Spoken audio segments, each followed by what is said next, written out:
Good evening. Thank you so much for joining us for this 6th edition of COSTA.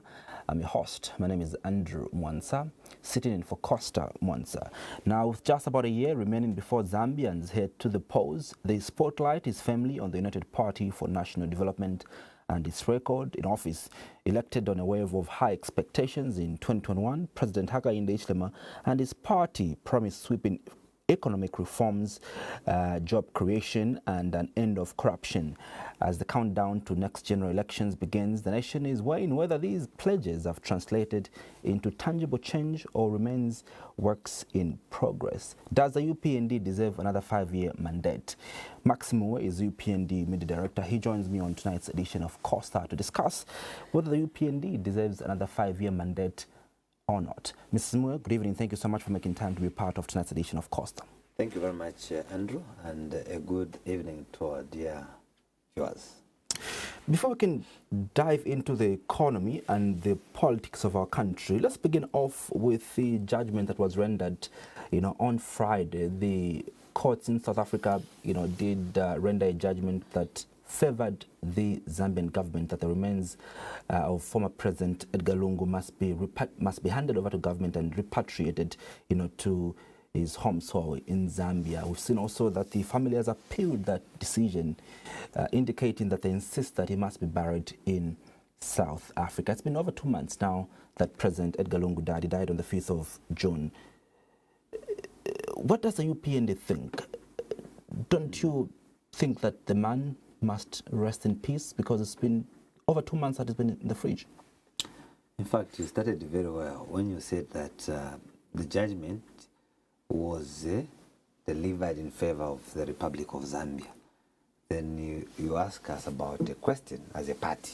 I think what should be made very clear is that it has been the wish of the government of the Republic of Zambia from the onset that it is important that a platform for engagement is established.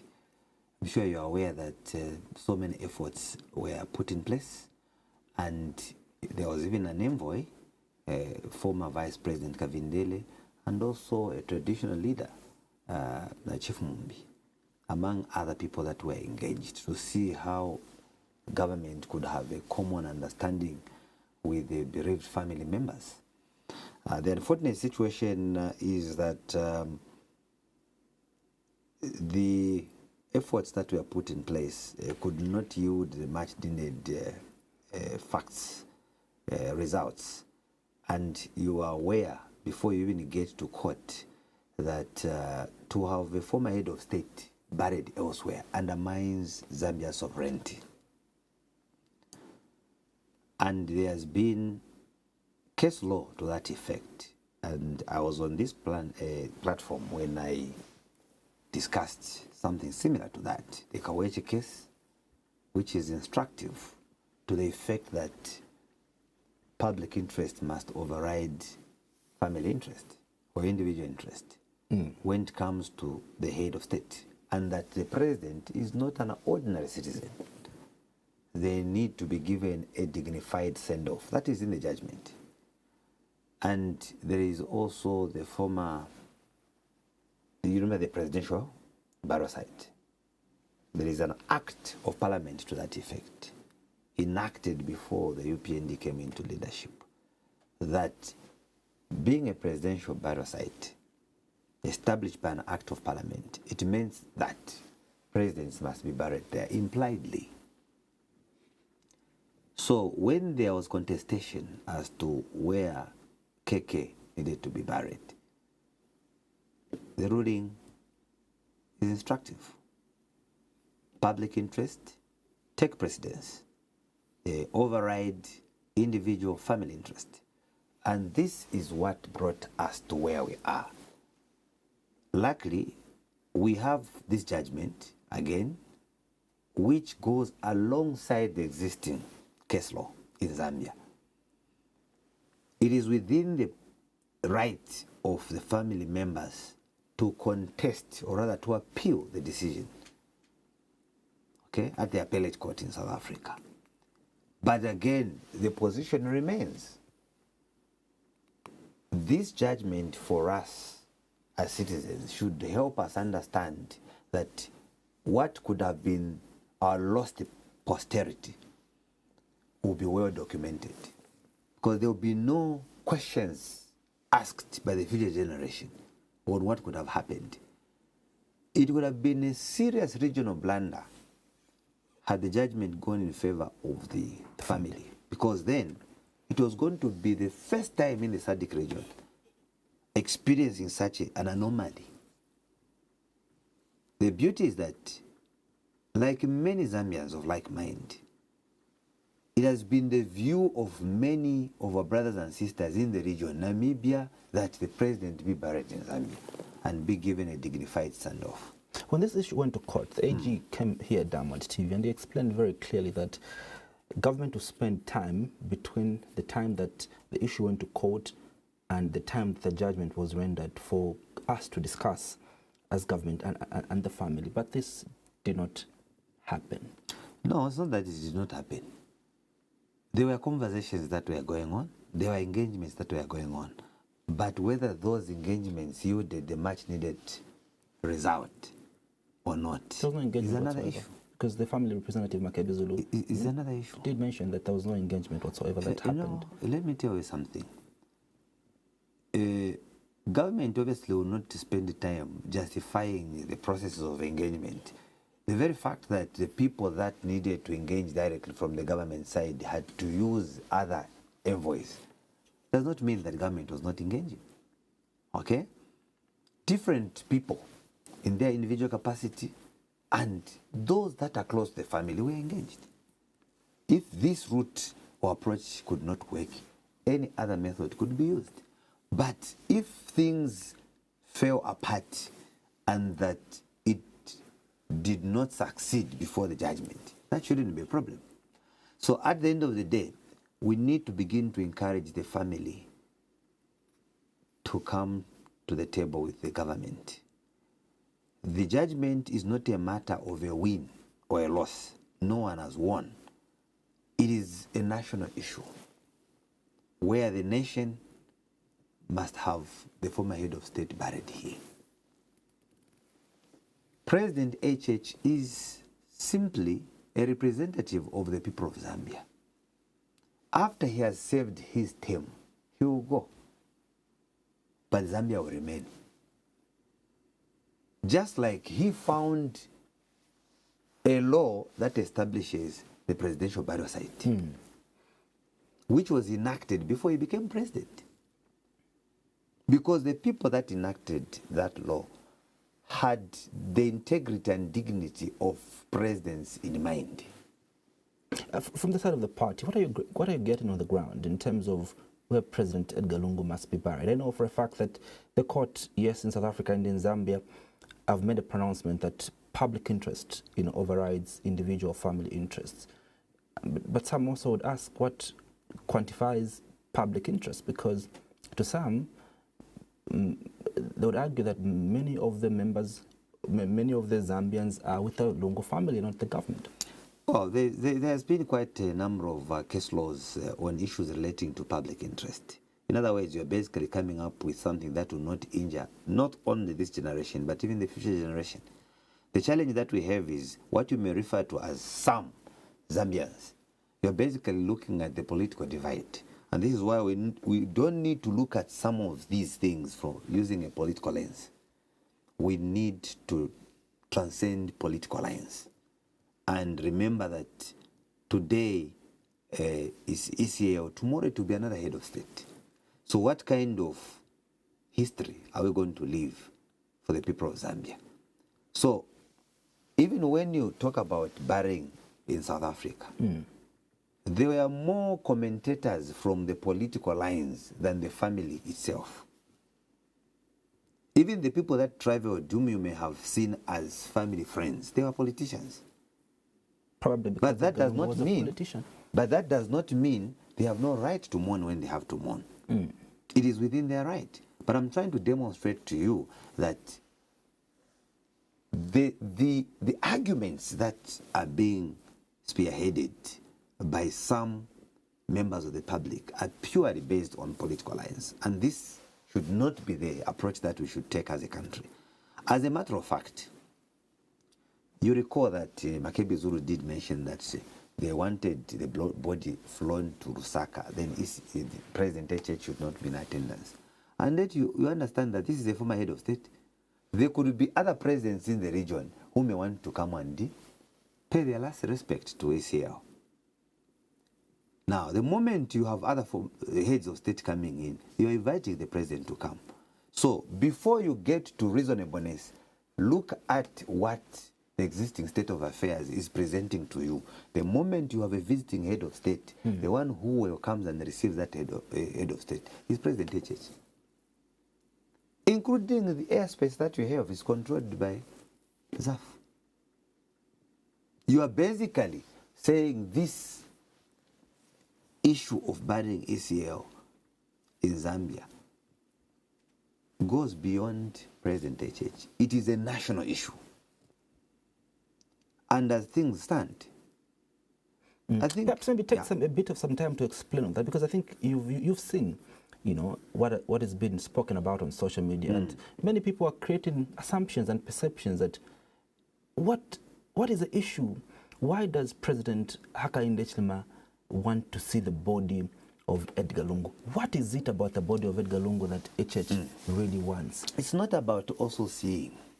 It's about doing the right thing.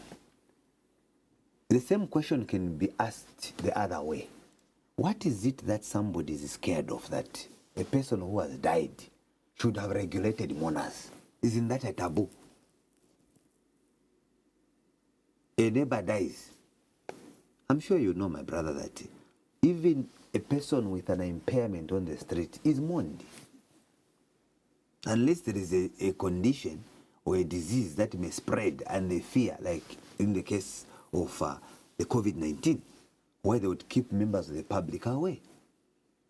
So the problem that we have is that we are narrowing the Republic of Zambia to President Echech and not to national interest.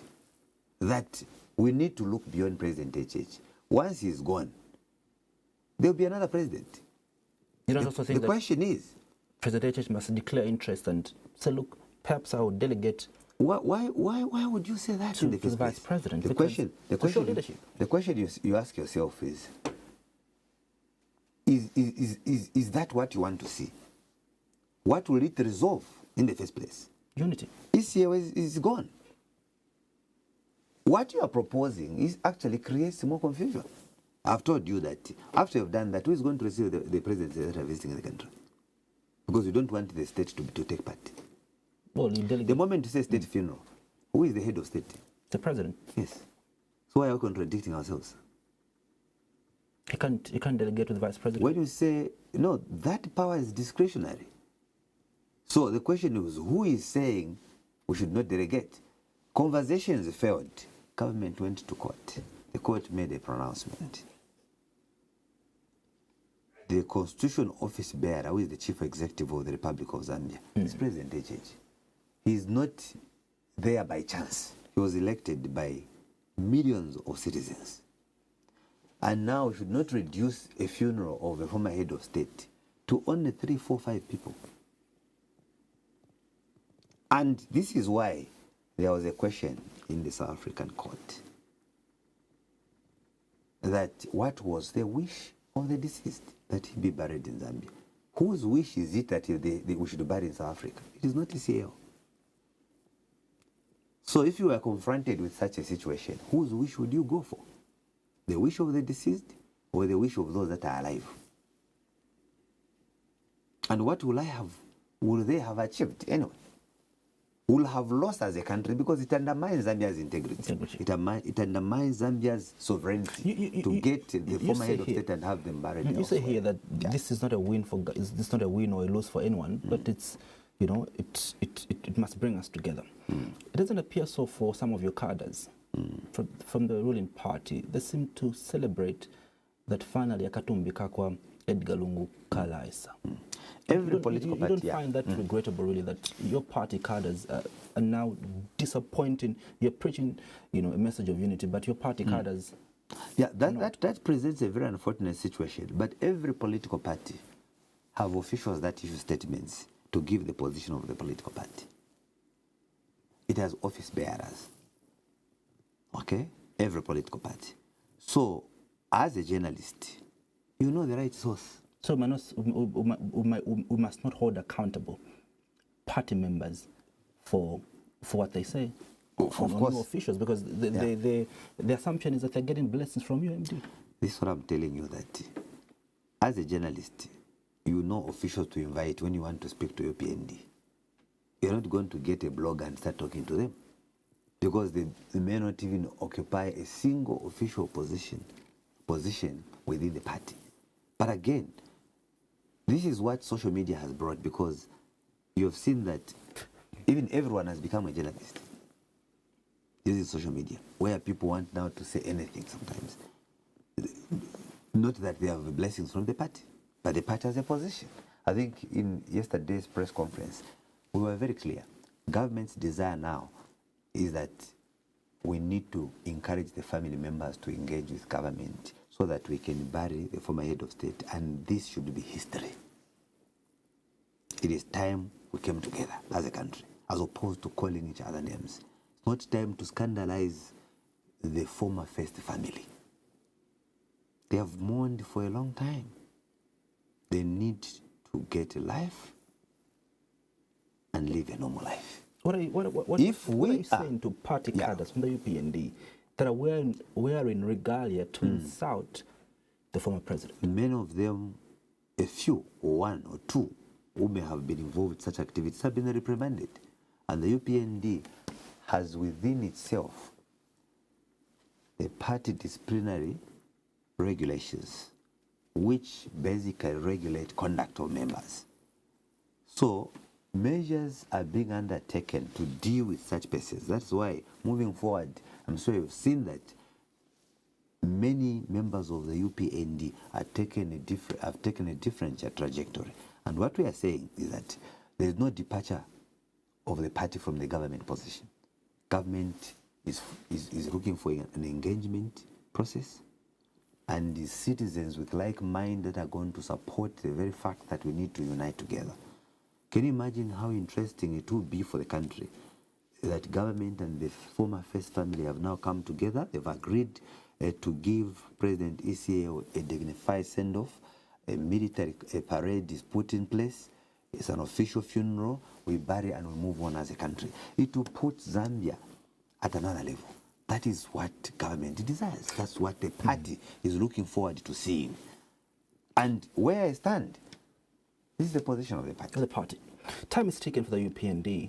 Many believe that you are brought in from the past side of the party to come bring about damage control, for what has already been destroyed. And so far, you're failing as MD to control the damage, because for some, the UPND have done nothing for the past 4 years that they've been in office. Now, if UPND has done nothing, then we need to check the news script of Diamond, because you are the ones that have been running a number of programs. Almost in each script, you're going to find either there are women who are beneficiaries of CDF empowerment, or there are youths that have been trained under CDF. And I've seen a lot of reports. For those that are watching, they can actually check online and search for some of those reports on Diamond TV. You covered them. Secondly, you are on record as a TV station of publishing free education as a promise and as a fulfilled promise. The point is that you are on record again of reading a script showing that we promised the people of Zambia that we shall restructure the debt, and it has succeeded, and making Zambia the first country under the G20 framework to have succeeded in restructuring the debt. What does the restructuring of the debt mean to an ordinary citizen? It basically means where the government was supposed to pay. For example, you remember that under the time of Dr. Bwalyangandu, you were being told that government at that time was spending 50% of money collected in the treasury used for debt servicing. Then 40% going to salaries and remunerations. Government was only running on 10%. As a result of that particular situation, Dr. Bwalyangandu announced on the floor of parliament that government was stopping to recruit. There was now going to be employment freeze. Government was now stopping to increase salaries. There was now going to be wage freeze. Government was stopping to give meal allowances because we were debt choked. Government was also stopping to continue with projects that had not exceeded 80%. In other words, the project stalled. Now, with debt restructuring, because we had already defaulted, by the way, in 2020, and we were the first country to default, Eurobond. And when you default, there are challenges. Because of the COVID-19. It's not the only, because Zambia was not the only country that borrowed, so that is not the reason. The reason is simple. It's because there was no fiscal discipline. So many things had gone wrong before even COVID-19 came. Remember that the time COVID-19 was coming, money was due. And we had stories that it's not that we didn't have the money. We had the money. It was a strategy to default. And so many other countries defaulted after us. No, listen, you can give me 5 countries that defaulted. So many other countries defaulted after us. So the point I'm trying to drive home is that what that left us with is that you cannot have a strategy in the first place to stop recruiting citizens. You cannot have a strategy to fail to pay salaries. Because government had failed to pay salaries. They had to get money from NAFSA to pay salaries for civil servants. You cannot have it as a strategy to fail to pay farmers, 258,000 farmers in 2 years. You can't call that a strategy. You can't call it a strategy to kill the mining sector, then relegate over 20,000 citizens on the copper belt to joblessness. What kind of strategy is that? And which president in the world would want to see people suffering and being thrown into joblessness? Thousands of youths moving on the street with qualifications which were just rotting on their shelves. Can that be called a strategy? It was a failed leadership. But this is what crooked people do. When they fail to perform, they'll tell you it was a strategy. Who can have a strategy to fail grade 7? And people buy in that it's a strategy. So basically, government at that time engaged the IMF many times. They failed because there were a lot of problems. The fight against corruption was not giving a good sign to the international community. Number one. Number two, you remember that social cash transfer had gone missing. For 1 week, even government misplaced the bank account. After a week, that's when they came back that they found the money, which prompted the UK to withdraw their money and ask for a refund. IMF was not available to give us the money because there was fiscal indiscipline, too much misapplication. Then there were no measures being put, serious measures being put by government to ensure that this was kept, even after these were discovered. The next point that you need to also understand, you had situations in the Ministry of Education where 3 million will just go missing, developing legs. Then when you go there, you find that they have destroyed the evidence. You could not find files and who signed. That's what was happening. In the interest of people knowing really what you've done for them, because like I mentioned earlier on, MD, time is ticking. I was getting there. Getting there. You brought in something. So I was saying, what have we done for council workers whom we promised that you allow the UPND to come into leadership because they were owed 7 to 15 months salary arrears? They were paid. Number two, what have we done to parents across the country? Parents from Simuuwe, when we promised them that your children will not pay examination fees, government will pay. Your children will not pay user fees and tuition fees, government will pay. Government is paying. That's what we've done for them. What have we done for the people of the copper belt who were crying for the mines to be reopened? We have resuscitated the mining sector, and today as we speak, we have better investors there. The mines are back and running. And we are beginning to see slowly the fruits manifesting. When you mean better investors, you mean vendetta? Of course. Why not? Because among many of them, because they can now run. What was lacking that time was not vendetta. There was no leadership, my brother. The same company, but it's running differently. I want to demonstrate to you why there was no leadership.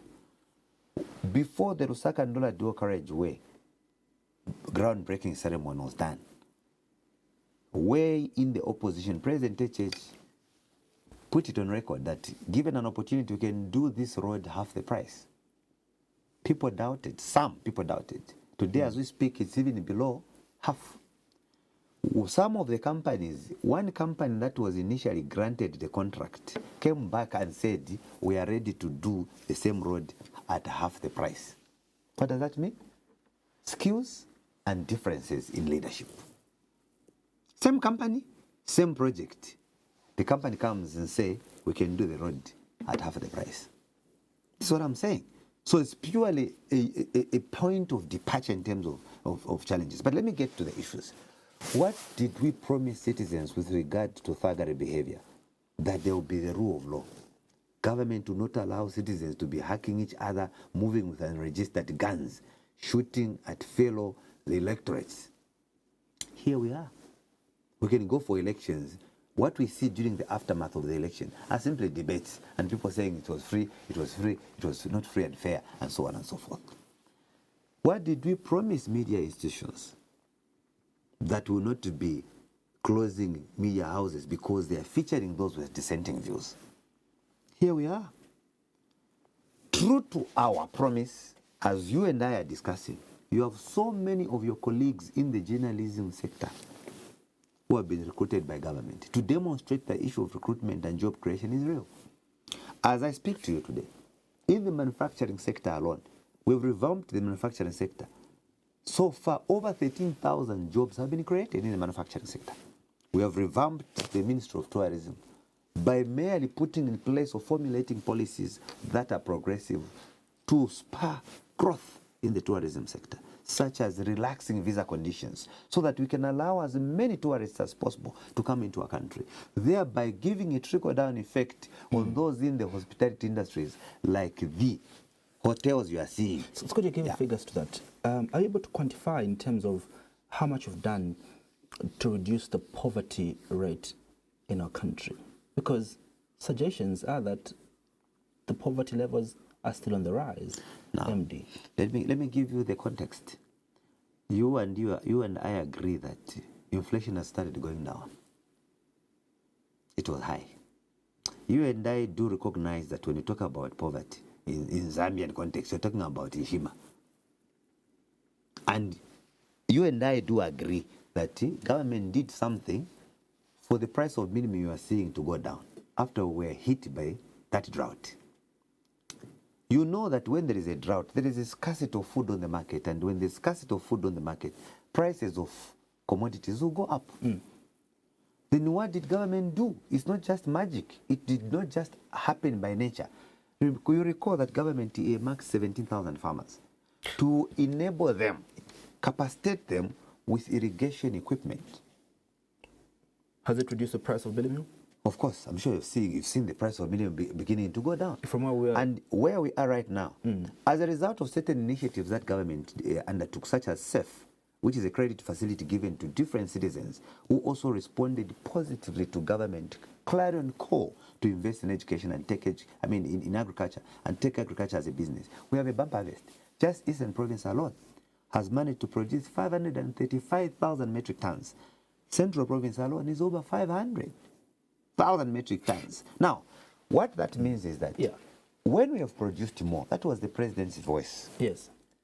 Can we all plant? When we produce more, then there will be no hunger. Some people took it as a joke. Today, as we speak, we are beginning to see prices of millet shaking. I was in Kalulushi about a month ago, where we found a 25 kg bag of millet breakfast was going at 210, which was not the case before the pump harvest. Meaning something has been done. But people expected more than that. I agree that even in my area, you find that a 25 kg bag of minimum is fetching around 210, 215. We now have yes. But I think the promises were very clear. And I don't want you to run away from what you know, and this was on record. President Hakainde himself promised the Zambian people to enjoy 50 kwacha bag of minimum, that is a 25 kg. Have you forgotten about that promise? That's a very good reminder. But we did not promise a drought, because there is a relationship between planting more and productivity in the Ministry of Agriculture. You promised leadership. So now, and I'm coming, and I want to demonstrate leadership. Instead of crying over spilt milk, government responded first of all by ensuring that nobody died, When the president was reading his speech, delivering his speech on the floor of parliament during the SONA, when he said no one will die, we heard some people murmuring. To date, you've not told us how many died. Now, the drought is not part of the manifesto. So when it hit than never before, the president undertook an initiative to declare it as a national disaster because it had ripple effects on the electricity, which continue to haunt us today. A drought than ever before, affecting Zimbabwe, affecting Malawi. Do you think... Now, leadership simply means not keeping quiet when you are confronted with a crisis, but being responsive by putting in place mitigation measures. And government did just that. That is why you were able to see emergent social cash transfer, which meant that in addition to the existing social cash transfer, there were more citizens that were added to be given this particular facility, and also cash for work as a way of addressing poverty. It's an economic issue. When you talk about cash for work, you're basically calling people almost randomly, come and do this very little work for you to get a bag of millennium as a way of attending to the crisis. Those are mitigation measures. These are associated with leadership. You can only find such initiatives where you have scarcity of resources being undertaken when there is leadership. The next thing that I want to bring out is that as a sign of quality leadership, President HH knew that the coming in of this drought had a ripple effect on the supply of electricity because our country has been dependent on electricity, water, hydro-generated power. As we move to load shedding, as we move to load shedding, just clarify again with the Zambian people watching. So the Zambian people must forget the 50 kwacha bag of millennium, a 25 kg bag of millennium, 25 kwacha, before next year. We will eventually get there, because one thing that you need to understand is that development is a process. You get the point? And not an event. When you talk about having enough food in the country, even having enough food has rules. You must first of all plant maize, and you wait for it to germinate until it matures and it's time for harvesting. When it has been harvested, it has to be processed to get to the shelf for someone to buy it. But how can people buy when there is employment freeze? Then, therefore, we must agree that the idea to recruit over 45,000 teachers is an economic issue. It simply means you've given a family, over 45,000 families, which has never happened from independence, an income on a monthly basis, which they never had. When you talk about recruitment of over 18,000 health workers, you are basically saying if one employee is equal to 5 members of the family, you are feeding 5 out of 1 person that has been employed. It's an economic issue. It borders on eating. When you talk about reinstatement of meal allowances, which were initially scrapped off, it's an economic issue if you ask students, because you are enabling them to access meals and adding nutrition as a very critical component in the education sector. So are we saying that 50 kwacha is still in progress for people to buy bag of minimum 50 kwacha, still in progress? Yes, but look, we cannot easily project that it will come tomorrow, because there are a lot of extenuating factors. We need to face facts. There is no government without challenges. So can we say that we failed? This is why, no, there's no failure. To fail is where you have no solution. But I've just given you a solution. Okay? It's like if you are given a question in class to answer, then you have no solution to it because you have failed. But I've given you to demonstrate. Is long, and at the time that you are about to submit, the lecturer would have already gotten the assignment papers. I want to tell you this, that now running the economy, we want to attend to the problem. There are processes that lead you somewhere. I'll give you an example. For you to get electricity when there is no water, and you have quality leadership, it has found the answer, which may not be immediately, it's long term. But then, moving forward as a country, you will have secured your future, because you can now start having alternative source of energy, as the case is where the president commissioned the 100 megawatts, which has the capacity of connecting about 50,000 households. Meaning, you are now going to help those families over time who were spending so much money to find alternative source of energy at a household level. It's a process. How easy do you Then find we are it getting to look at Zambians in the eyes, Mr. Simuuwe, when President Hakainde Hichilema promised and painted a picture that Dubai, that has deserts, has electricity 24/7, yet you, a country that has got so much water bodies and a very good rainfall pattern, don't have electricity. How easy do you find it to look at Zambians in the eye and backtrack at what you said? Now, this is what I was trying to tell you, that when we were confronted with a lot of water and good rainfall, you had load shedding, which you could go up to over 20 hours. And that was the argument. But what happens where you have a drought and all the farmers in over 5 provinces are telling you that we have a drought, will die of hunger, and 6 million are threatened? They are not part of even the manifesto. But then there is leadership in place which did not focus on complaining, but they had to find an alternative. That's what I'm telling you, that food was provided so that citizens that were confronted by the drought could not die. And the government had to put their foot down to ensure that something was done. Now, we cannot... I'm coming. And which is people experiencing over 19 hours of load shedding for the past 1 year? No, right now things have changed. I'm sure you are aware that there are so many different places now that are even getting 9 hours of electricity. I'm sure you know that. There has been adjustments. And you are told also... 9 hours of productivity is very less. What answer do you have for the opposition to load shedding? You have no answers. But what are the answers that we are providing? Alternative source of energy. How did we do it? Because they destroyed ZESCO, my brother. ZESCO owing over 1.6 billion US dollars. This government started by, first of all, mending the mess that was created within ZESCO by ensuring that at least 1 billion is paid. Just Mamba Collieries alone was owed 500 million US dollars, almost close to the Eurobond. Government had to come up with a strategy, which they are calling Domestic Debt Dismantling Strategy 2022 to 2026. The idea was to come up with formalities and modalities of addressing the huge domestic debt that government was owed. And as you and I are speaking, over 75% of the suppliers who supplied goods and services under the previous government have been cleared. In other words, the country was in ICU.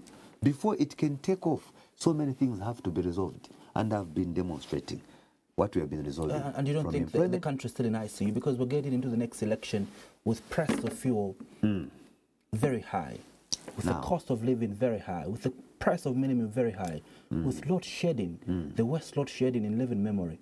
I don't think it's West, because I've just told you that where we're coming from, it was like this, now it has reduced. Now, I'm also trying to tell you that if you say it's an ICU, and then at the same time you run news, and the young ones are watching Diamond, and they remember that Diamond had to show youths that were being recruited, they will say Diamond could be hypocritical. Because I'm talking about on one hand, I'm giving an example. I'm talking about, you also explain about facts. Now, I'm saying development is a multi-dimensional term. That's why I'm taking you into all this, so that you don't stick to one problem. Running the country does not mean you never experience any problem. Running the country simply means when you are confronted with a challenge, you have the right leadership to respond to the challenge. And what I'm demonstrating to you is not that the government has failed, that this is what government is doing. And on the electricity, this is what I was getting there. I was trying to now demonstrate, first of all, in what state we found ZESCO. We found ZESCO failing. ZESCO owing so much money, and I've just demonstrated how much government has paid. And in addition to paying, government undertook an initiative to bring other cooperating partners on board. And as we speak, we have ZESCO with China Power signing an MOU to set up solar plants. 100 megawatts, Kariba Dam, 100 megawatts, another one, Ikafio Gorge, another one, Chisamba, commissioned already, another one that is coming, approaching in Itestezi. In addition to that, government formulated policies that should help us overcome such challenges in case we are confronted with the same challenges in future, by introducing another policy position of net metering, which allows citizens like yourself to be able to produce using solar alternative source of energy and be able to be connected to the national grid and get a life. You earn a living out of that because you'll be paid for that. And remove the rigidities to allow those that are in the private sector generating power to be able to even import power and interact with ZESCO. As we speak, you heard there was an announcement from government. ZESCO signed about 29 MOUs out of about 31 MOUs with different institutions in the area of expanding our trajectory in the production of energy. So these are long-term measures that government is putting up to address the electricity. So short-term measures we are put, but short-term measures, you know that they are called short-term measures because they are not supposed to stay, and they are not sustainable. Short-term measures, some of the short-term measures that were put in place where the crisis, government started setting up now generators, and I talked about it last time I came here. Generators in strategic market areas where it was felt that there were brothers and sisters that were involved in tailoring, who were doing pedicure, who were doing manicure, who were engaged in various activities using electricity. But our government acknowledges that the running of the country has not been without a problem, and part of the problem has been the drought, which is not out of human enactment, but as a natural disaster, of which man has no control. We can only find mitigation measures to it. Then secondly, you talk about the price of fuel on the world market, understanding that there was no single country with cheap fuel. So here is what government did, because they are reasoning and they would want to avoid challenges in the future. This is why the president went and visited his counterpart in Angola and signed an MOU with intention of putting up a pipeline, oil pipeline from Angola to here. As we are speaking now, you saw what was happening in Dola, signing that we are going to now have groundbreaking ceremony to have first ever oil refinery. And the government of the Republic of Zambia, through the president's negotiating skills, succeeded in persuading our colleagues in Angola to get some shares from the generation of crude oil there, which is a positive for you and me and for the future of this country. And this is something that has been seriously and positively discussed by other countries. I saw it on TV in Kenya. I saw it on TV in South Africa. They're talking about Zambia. I saw it online. You saw a lot of bloggers talking about it, that Zambia is making history. They are doing things that could only be seen by those that were coming from overseas to invest in Africa. They have done something that has not been done before. Projects. So, secondly, long-term projects are the ones that secure the economy for a long term. Short-term are impromptu decisions that are made to abate a certain situation so that it does not create chaos. One politician once said that the next president who's going to come will enjoy more because President Hakainde Hichilema has set up some form of ground that the future, will benefit. Under the reign of President, Hakainde Hichilema, are we going to see an economic, turnaround that the people will say, yes, indeed, we have a president, or perhaps these are going to come after he's gone? So much has already come when he's here. I gave you an example of people who already have an income that never had. Today, a number of council workers are moving and seen with integrity because they can get a living. For in a very long time, you see the Ministry of Local Government advertising positions for legal councils, which was unthinkable previously because that institution collapsed in the pockets of cadres. Today, as we speak, my brother, we have reached a stage where farmers are appreciating that they never thought there will come a time when they can get their harvest, take it to FRA, and they are paid instantly. That's running the country prudently. The second thing that I need to bring out, we never thought we would have a time as a country where we could have a leadership that would increase CDF from 1.6 million to 36.1 million, helping 200,000 youths graduating from vocational training colleges with skills training in carpentry, welding, metal fabrication, bricklaying, fish farming, tailoring for free. I remember I was engaging some youths in Kenya when I visited during the protests that they had. I was engaging them but don't you think there's a solution that you can? So I told them, wow, by the way, let me share something. In my country, we're training youths for free in these areas. They said, you see? Then I told them, in Zambia, we're giving a free education. They say, there you are.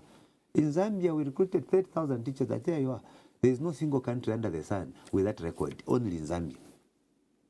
Your country is the only country in the whole Africa which has managed to recruit 30,000 teachers in a year. And every year, the UPND government is recruiting in thousands. Why are we recruiting in thousands? because there was recklessness where we are coming from, where so many graduates were thrown, but there were no spaces that were created. So you have a situation where even when we are getting thousands, we still have thousands on the street. If we had people that were running things the way UPND is running now, we wouldn't have been faced with the backlog of youths with different qualifications in thousands on the street. The situation could have been different. The idea of growing the mining sector so that we move from traditional exports to non-traditional mineral resources to be exported is also a way of creating jobs, thereby getting as many youths as possible find their livelihood in those mines. That's what it means. You had 112 artisanal mining licenses that were issued, allowing youths to undergo some training and be capacitated with cooperating partners so that they can better engage in mining activities. The 5 licenses that were given, gold mine licenses in Mumbu alone, should be part of those things that we need to relish as a country, that the government thinks about the youths and its own citizens as partners in national development. I should further indicate, my brother, that when you go to those that have never been to school, I've just talked about skills training. Yep. This is the message that is speaking for UPND when we go for by-elections. When you go to Mfuwe, you tell people about CDF. We seem to be speaking the same language with them. When we tell them about free education, they understand what we're talking about. When we tell them about SAFE, helping farmers with money and the agro, running it alongside FISIP, we're speaking the same language. Then they're saying, why wouldn't we vote for you? That's what's happening. So I should further indicate, my brother, that this year, already the Ministry of Health has announced that we're anticipating another 2,000. That's not a joke. Citizens to be recruited. Before we digress further, it's good you've brought in the issue of Mfuwe, because that's one of the issues that I wanted us to discuss tonight. You have won a majority of the by-elections so far held from 2021, till date. Are you comforted, with the wins in these by-elections, owing to the fact that history tells us that and shows us that a ruling party, obviously would have such a record to win these by-elections? And it's for obvious reasons. In Mfuwe, for example, you had ministers flaunting in Mfuwe. So much resources, went into Mfuwe. And so the possibilities of you losing the elections were next to zero. Now, I don't know whether we are reading the same history, but I want to tell you that it's the other way around. Many a time had an opportunity to interview other opposition leaders under MMD. And one of the things that made us believe that MMD was gone was that they started losing by-elections as a ruling party. We had President Rupia Banda, who put Tenge materials, even dressing trees all over. Did that make them win when time was right? No. Secondly, we had Kenneth Kaunda, who bought almost every police officer a bicycle. Everywhere, the whole country. Did that make them win when time was right? Not at all. Here we are today. UPND is not having money to dish around because the president has been very clear. We are not going to use public resources to do what others were doing. He's reminding you to work, and work in order to earn a living. Even himself mentions it, he works. You see him going to the farm because that has been his lifestyle. Farming has become part of him. So now, to claim that history tells us that, they are not telling the truth. Mr. Sata, I remember interviewing him saying, we have grabbed this seat from, he started with 1 parliamentary seat. We have grabbed this seat, we are also grabbing this one. Then he rose until he got to 22 seats in parliament. In other words, the ruling party started losing, my brother. How did President Sata get to 22 seats? How did he manage to get Lubinda and others? He was gaining. Politics is about numbers. Make no mistake about it. It is not the people of Lusaka who are voting. It's the people of Mfuwe. Where you could hear Socialist Party in Kamwendo. For Socialist Party, 0. NCP, 0. UPND over 40 votes. It means if the candidate of the candidates of the opposition were coming from that polling station, It meant that even the candidates themselves had no confidence in the opposition. They voted for UPND. That's what it means. Assuming they were voting from that polling station. That's where we have gotten to. That's where I've gotten to. Let us use reasonableness. When you look at the state of the opposition, you ask yourself, what is their manifesto? There is nothing, my brother. So you think citizens can't see? They have nothing to offer in the area of education. There is no journalist who is going to tell me what they are promising in the area of education. We will ask them to tell us what their solution is on electricity, other than the solution UPND is having now of putting up long-term measures. They will not tell you anything. You ask them right now about 36.1 million. They didn't even know where that money was going to come from. That's why they are on record of saying he's lying. Where will he get the money from? Here we are. When President HH said, we shall ensure that each constituency gets $1 million.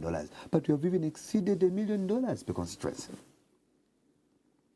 He told the youths that we shall reinstate meal allowances. We have reinstated in 2 universities. Now we have given all public universities meal allowances.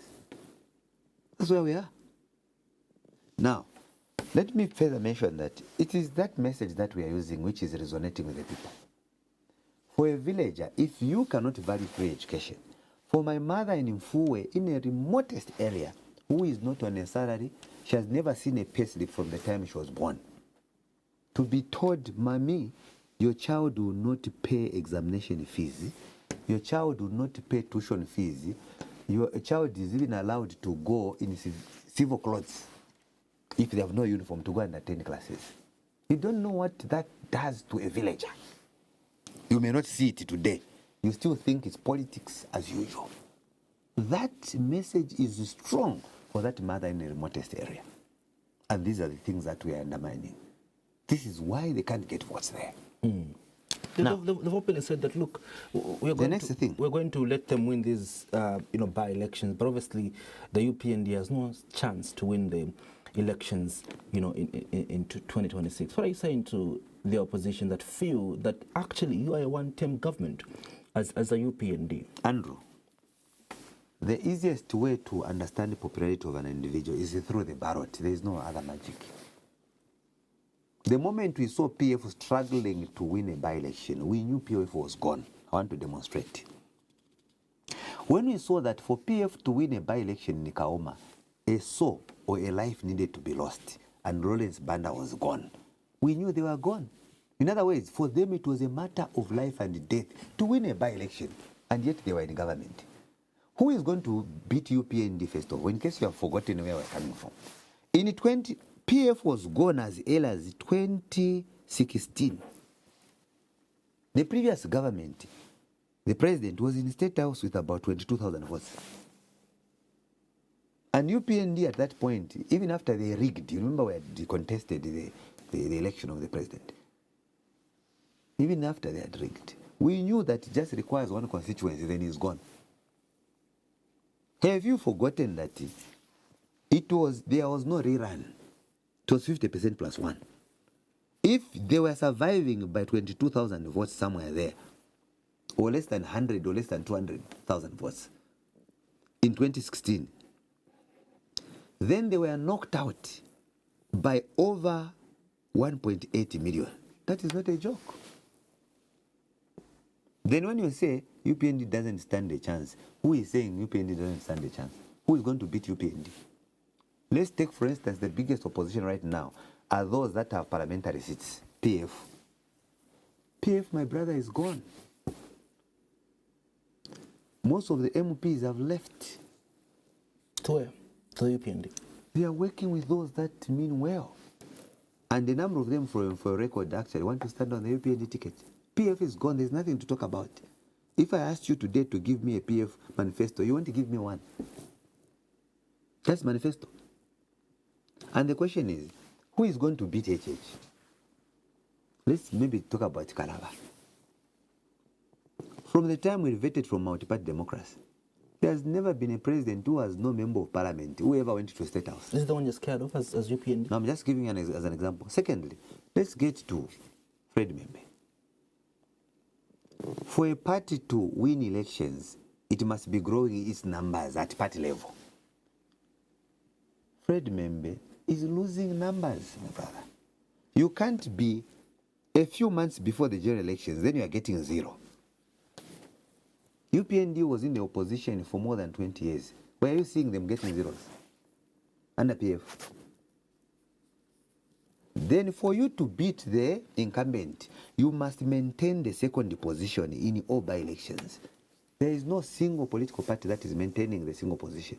Today is this one, that side is this one. This is total chaos, it's a circus. There's a growing youth movement, and Bino Mpondo has announced that he's going to contest the elections. Does he look like a threat to the UPND? No, it's a good question. Does he look like a threat? Meaning, it doesn't even look like. And then, I don't understand. Where are the structures? When you say there's a growing movement of youth, which youth are you talking about? Because UPND, HH himself was brought by the youth. They are the ones that voted overwhelmingly. And it is the youth who asked for job creation, which UPND is doing. You must be very careful when you talk about winning elections in 2026. Because the majority of the youths wanted jobs. Right now, if you have 10 friends, you will tell me that out of 10, at least 3 of your friends have been recruited. And now youths who are going into school and tertiary institutions have now hope that they will get jobs one day. Look, a bubble fish picked from Kafue River to Zambezi River is still a bubble fish. Simuuwe was in PF. You should not expect that he will think beyond what you saw at their time. Nothing can come out of those people. They exhausted their IQ. And what they showed you in 2021 is how far they can go in reasoning. They had no single solution even to debt restructuring. They had no single solution to job creation. There was a job employment freeze. They had no single solution to CDF. Even pretending was very difficult. They failed to pay 1.6 million kwacha CDF. UPND came and looked for money and paid. We have so far completed over 120 secondary schools which they abandoned. You had universities which could be funded. Money is released, there is no university. People are supplying air to be paid.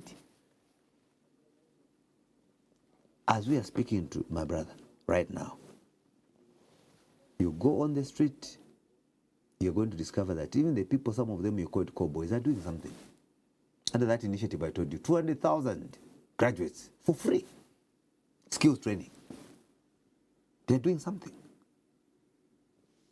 So the youths, if you go to the university, you tell them that the PF is coming because we are getting Bino and Pondo. They know, oh, that's PF. Nothing can come out of there. The Patriotic Front. We remain with about 6 minutes to go, and I want to give you an opportunity to now explain to the Zambians why you think you deserve another 5-year term mandate as the UPND. We can move step by step of some of the challenges that we've already highlighted on what is being done in the background to address these challenges. And I want you to be to summarize. Number one, we have about less than 9 months before Parliament gets to be dissolved. We are still experiencing load shedding. Mr. Simuuwe, what is government doing in the background to ensure that this becomes an issue of the past?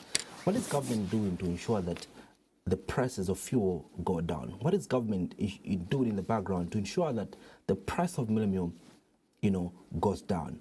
What is government, number 4, and lastly, what is government doing to ensure that the peace we've continued to have as a country is maintained now and beyond 2026? We have extrapolated on issues of electricity, putting in place a framework. Zambezi River Authority announced that in August they start relaxing towards August as they are monitoring the water levels. But it suffices to mention that for us to deal with the situation exhaustively, we must first of all appreciate and agree that there's been total dependence on hydro-generated power. And there is now a drift away in a graduating manner towards clean energy. It is not a lip service. Plants are being commissioned. And because load shedding is not the way it used to be 3 months ago, government in the same manner that it was increasing. Okay? That's the manner that it is decreasing, bit by bit, because you cannot do it in an impromptu manner. So there is a hope for this country that moving forward, once these installations are done, should we be confronted with a similar situation of that devastating drought, we will not experience the biggest challenges that we experienced, because then we will have a fallback. Then also note that with this reduction in load shedding hours, there is a growing revamped mining sector, which is also demanding more power. Meaning, as government is looking at relaxing the number of hours, more manufacturing companies are opening, as your case may be, where you have now batteries being exported, manufactured in Chibombo, exported to 8 countries. Those machinery are using electricity. So, government is doing something. We can tick here, as could be evidenced from the Chisamba plant. Second, fuel. I've already talked about it. Pipeline to get crude, because what you used to have there was a separator and not a refinery. It had no capacity to get the crude and in.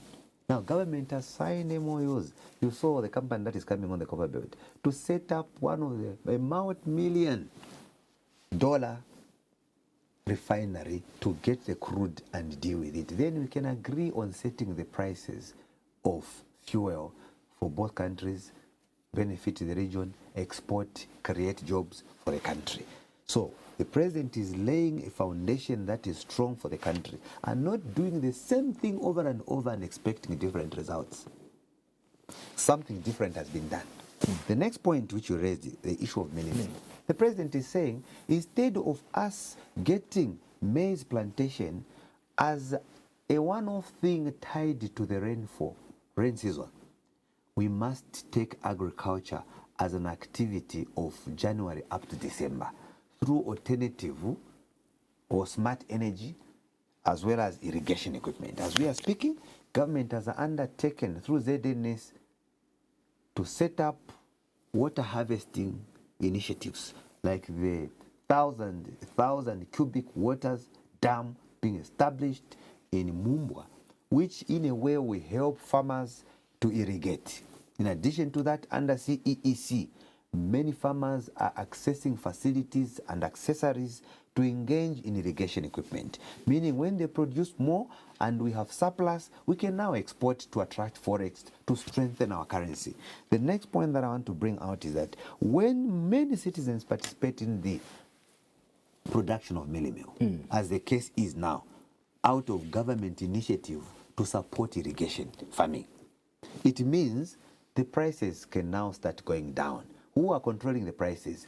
Obviously, kudos also go to the people of Zambia, who are responsive to a clarion call made by government that we need to get to the ground, because that is where our health, that is where our food security is. The Zambian people that responded positively could be seen on social media showcasing their harvest. And this is what makes the country develop. You cannot have a situation, Andrew, where your population is growing, but you are still dependent on the same number of farmers. It doesn't work. We must all get to participate. When we have surplus, then we can take agriculture as a business. This is what the president and his government stand for. Thank you. And on peace? This is self-explanatory. Whoever breaks the law is on their own. The president has been a proponent of the upholding of the rule of law and stands by it. UPND as a party stands and rallies behind the presidential pronouncement on the need for us to have mutual respect, being able to share different platforms, disagree and agree to disagree, and yet moving towards economic emancipation and coming up with poor policies that will help citizens move away from abject poverty. So peace is one thing that should be cherished, because there can be no economic development where there is no peace. So peace does not operate exclusively when it comes to issues of economic development. So we need peace for there to be development. Thank you. Mr. Maximo, UPND Media Director, thank you so much for making time to appear on tonight's edition of COSTA. We've been discussing the 4 years of the UPND in government and whether the UPND does deserve another 5-year mandate as the countdown for the 2026 officially begins. The elections are slated for next year in August and Parliament gets to be dissolved in May. Good night and see you again on Sunday for another exclusive edition of COSTA. My name is Andrew Mwansa.